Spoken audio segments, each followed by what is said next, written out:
Okay, hello, and welcome back to another video. Today we are facing d4, we're going to play c5 here, the old Benoni. This is, in my opinion, if you're struggling for something interesting, exciting, enjoyable to play against 1d4, try 1c5. Instead of going for knight f6, or for d5, or for something really classical. I mean, okay, maybe we transpose here into some kind of line with knight f6, but at least creating this tension immediately, if our opponent pushes past, or if they take. If they address this tension in any way, then we get an interesting game. But if they play c3, there are some things that you can't avoid. I mean, as Benjamin Franklin said, there are three unavoidable things: death, taxes, and someone playing the London system against you with the white pieces. It's so boring. Let's play d5, I guess, because what else are we going to do here? If they play bishop f4... Okay, so how am I going to try and do my best to create something interesting against this London? Well, an early queen b6 is certainly at least a semi-interesting idea. Going for that weak, that very soft b2 square immediately. Queen b3 is potentially an appropriate response. I could consider c4. Knight a3, what on earth? I will take. Hit the knight, hit the pawn. What is knight a3? Do they want to go here? I just take the knight. Queen there defends both. Okay. Interesting. But we can just trade queens now.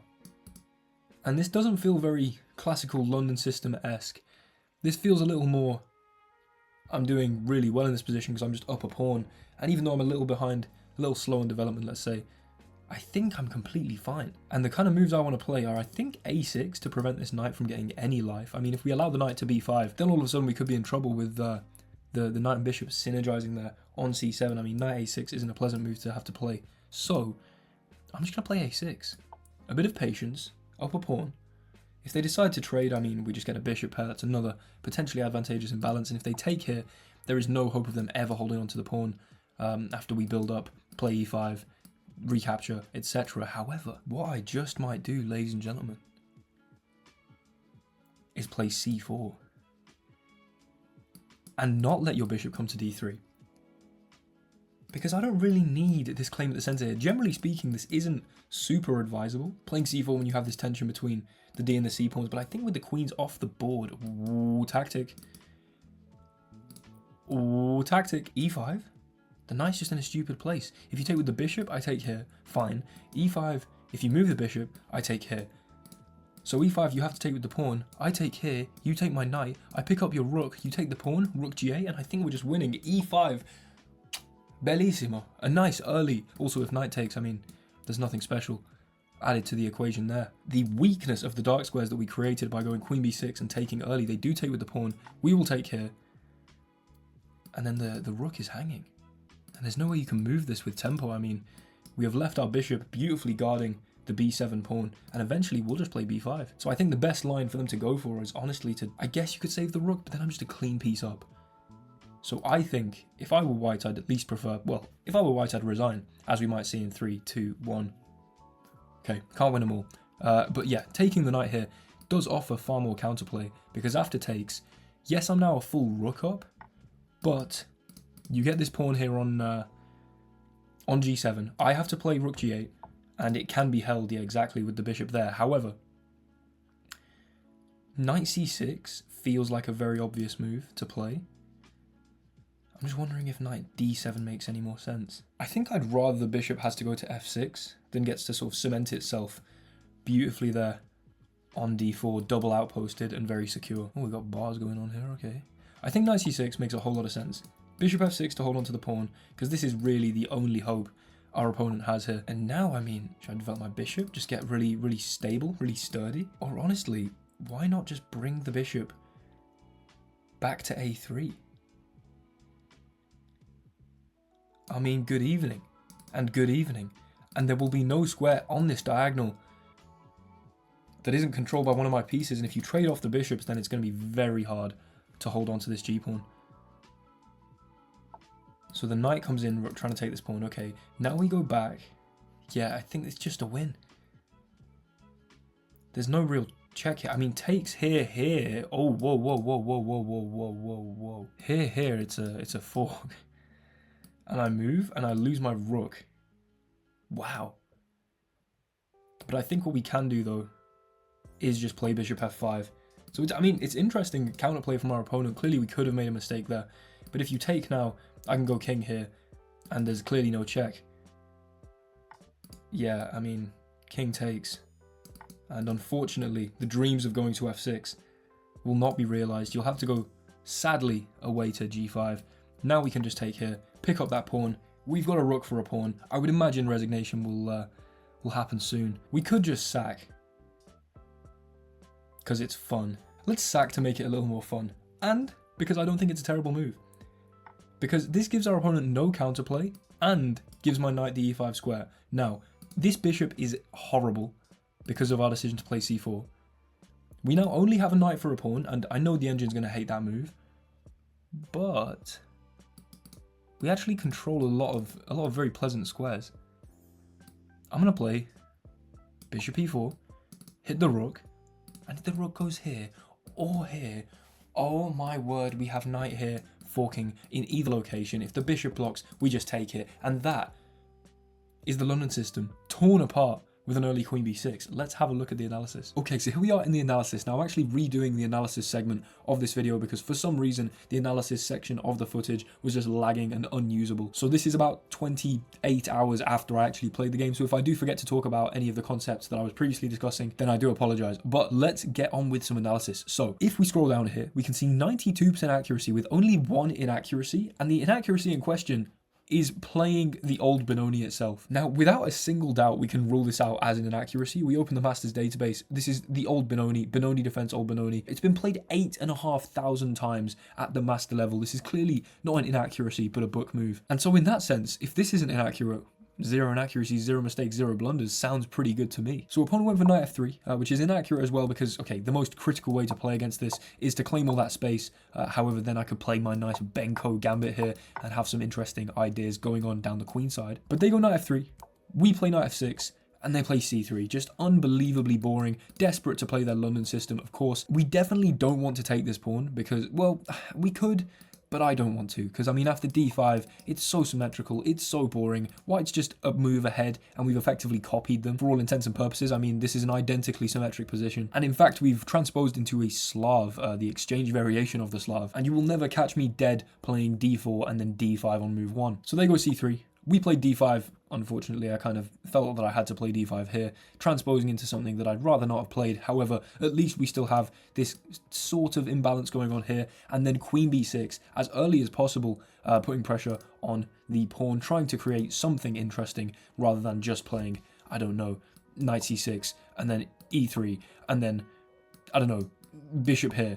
and then knight bd2 and then e6 and then bishop to d3. And then bishop e7, and then kingside castles. Look, we've literally seen 2 games in this line. I'm just making random moves. That is because the London system is so algorithmic and just painful and boring. I've got a lot of hate in my heart, clearly, for the London system. Now, if we turn on the engine here, you can see that after queen b6 immediately, there are moves you can play. Queen b3, for instance. Knight bd2, for instance. There are a lot of moves you can play here as white. Knight a3 is not one of them, because we just take... And now you've got to play queen c1, else I'm just going to either take this or take this with check. There's no possible way that this was a good idea. And after takes, I'm just in a great position. Now, the evaluation here is currently minus 1.8. I'm currently having problems when I turn on the engine of all the footage starting to lag. So if you're seeing a lot of engine toggling and minimal engine use in general, that's why it will be fixed, hopefully, before next video. But the evaluation here is minus 1.8. And why is that? I mean, we're up a pawn, we've got a great position, and their knight's in a weird place. So the thinking should be, well, let's keep their knight in a weird place. If we just played a pretty passive move, knight c6 here, all of a sudden, plus 0.3? I thought we were up a pawn. What's gone on? Well, knight b5 becomes a move. And the whole idea here, often in the London system, like a Jabava London, I think, with knight c3, bishop f4 really early, is to put pressure on c7 with this fork. Now, I wouldn't claim to understand the intricacies of the London system.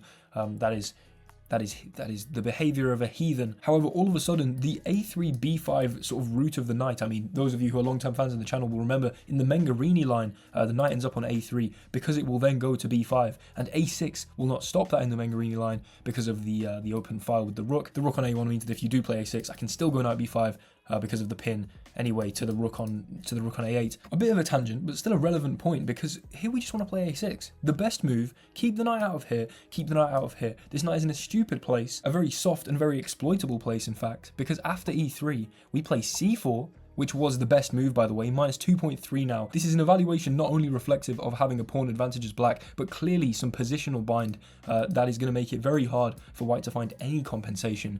And instead of rerouting the knight from that terrible place on a3, as you know, h3 was played maybe to, I don't know, drop the bishop back here, maybe even to reroute the knight, try and get an open h-file, have some fun here if I castle. Who knows what their idea was? But it was not a good one, because e5, as you saw, attack the bishop, attack the knight. The knight importantly comes with tempo on the rook, very weak dark squares, and all because I went for that early queen b6, got to take on there and then traded off the queen. And instead of going for the best idea of taking this pawn, it's a desperado sacrifice. I mean, you're going to lose the knight anyway, so sacrifice it for a pawn, and then you can pick up the pawn here. They took, we then took, they take on f6, we take their rook, they take on g7, rook g8, obviously quite a forcing line, and then bishop here defending the pawn. Now, knight to c6 is going to restrict the bishop from being able to chill on these two squares, which are 2 out of 3 of the squares that it can defend this pawn from. Whereas the other one, f6, so what I'm going to do, reroute my bishop, back to a3, the best move by the way, and then back to e7.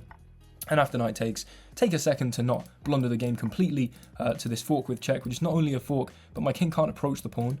So we go up here, takes, move again, they go here, and we have to play knight here, preventing the queen, and they could queen anyway, takes, we're down a piece and a pawn, completely lost out of nowhere. Of course, that would not have been a very good idea, so just a bit of patience to play bishop f5, takes, the knight has to go here, we pick up the pawn, and then f4, taking here, barely changes the evaluation. This is a good move. It's not the best move, of course, but dropping our advantage, and I should say dropping our advantage because it really isn't that much, from a +4 material advantage to just a +2 material advantage after this exchange, might not make sense to some people. However, it was their only active piece. This rook cannot move, and in actual fact, this rook's restricted domain was a very relevant point to the denouement of the game for all of the French viewers here. And their bishop can hardly move. I mean, what, you're going to play bishop e2? Okay, we have absolutely bound up these light squares. I will be able to put my bishop on e4, my knight on e5, my knight here, my rook can play the game. This is just fun. Knight goes into e5, best move.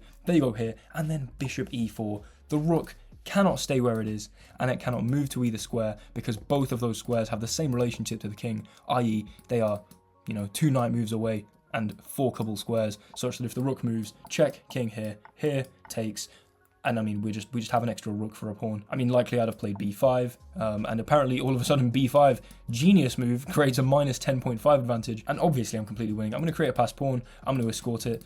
I mean, the game, how is the game even going to continue? Like, do you know what I mean? What are you actually going to do here? How are you stopping me just queening this pawn? How are you stopping this? How are you stopping anything? You're not. Thank you so much for watching. Hopefully you guys enjoyed. This will have been day 7 of the Will Taylor Chess Christmas calendar, the WTCCC. If you enjoyed this video and have been enjoying the videos in the past and you want to see more like it, then be sure to subscribe if you're new to the channel, because every day for the next 2 weeks now, roughly, maybe 15 days, I can't do maths, I'll be posting a video and 2 YouTube shorts on this channel and going live. The YouTube grind is crazy, of course. December, you know how it is. And we're nearly at 50,000 subscribers. I'm so excited. I think we'll be hitting 50,000 subscribers within a week from now. But yeah, thank you so much if you made it all the way through the video, and if you enjoyed, then let me know in the comments. But I'll see you in the next video, which will be posted on December the 8th, exactly tomorrow. Be there or be some kind of regular quadrilateral. I don't know, you pick. Anyway, goodbye.